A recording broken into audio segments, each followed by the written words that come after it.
हिसाब की दुनिया में हम अमूमन देखते हैं कि कोई दो चीज़ें होती हैं जिनकी मिकदार एक दूसरे के हिसाब से चल रही होती है। मतलब उनके दरमियान कोई ना कोई ऐसा ताल्लुक होता है कि अगर एक बढ़ रही है तो दूसरी भी बढ़ रही है, अगर एक कम हो रही है तो दूसरी भी कम हो रही है।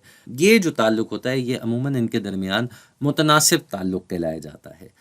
इसकी हम सीधा सीधा एक मिसाल ले लेते हैं कि अगर हमारे पास एक सालन की प्लेट है जिसमें प्याज भी डलता है और टमाटर भी डलता है। तो अगर एक प्लेट सालन में 3 प्याज और 4 टमाटर डल रहे हैं, तो 2 प्लेट में कितने हो जाएँगे भई? भई उसकी रेसिपी जो उसकी तरकीब है वो तो उतनी ही रहेगी ना, तो उसके हिसाब से यहाँ अब 6 प्याज हो जाने चाहिए और ये 4 के बजाय 8 टमाटर हो जाने चाहिए।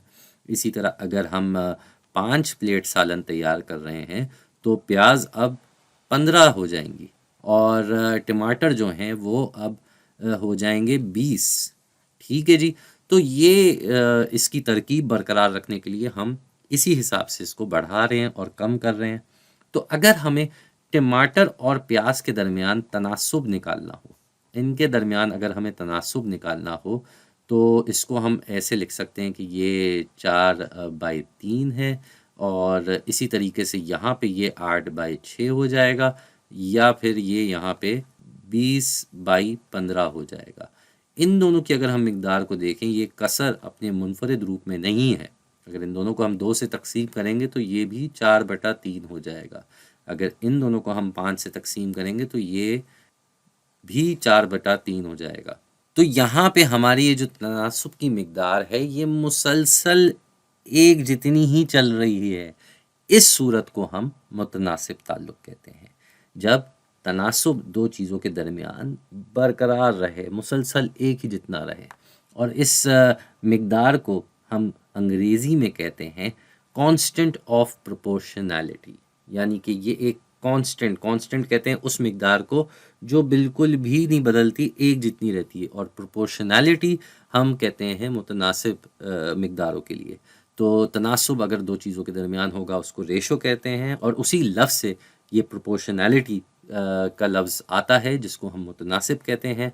और बात ये है कि इन दोनों के दरमियान अगर हम ये कहें कि ये टमाटर जो हैं ये वाई हैं और प्याज जो है ये एक्स है, तो इनके दरमियान जो है वो इक्वेशन कुछ इस तरह से होती है कि y इज़ इक्वल्स टू के एक्स, जहाँ ये k जो है ये है, ये कांस्टेंट ऑफ प्रोपोर्शनैलिटी की बात कर रहे हैं। तो इसकी जगह हम सीधा सीधा ये डाल देंगे, तो y is equals to 4/3 x. सही है जी। तो ये है हमारे पास इन दोनों के दरमियान की इक्वेशन जो इनका आपस में ताल्लुक बता रही है और इसी तरह की इक्वेशन अमूमन बनती हैं। मिसाल के तौर पे अगर हमारे पास एक इक्वेशन है a is equals to 5b, तो ये भी एक मुतनासिब ताल्लुक बता रही है। यहाँ पे k जो है वो 5 है और इसकी और भी मिसालें हो सकती हैं। जैसे एक होती है p is equals to 2 pi r। ये पाई जो है ये असल में एक कांस्टेंट के तौर पे ये भी एक मिकदार है। पाई दरअसल जो होता है ये अगर हम यहाँ अलग से दिखा दें तो पाई होता है 22/7 के बराबर तकरीबन। तो ये भी एक नंबर है जो नहीं बदलता, ये 2 भी एक नंबर है जो नहीं बदलता। तो यहाँ ये पूरा 2 पाई जो है ये k की हैसियत से मौजूद है।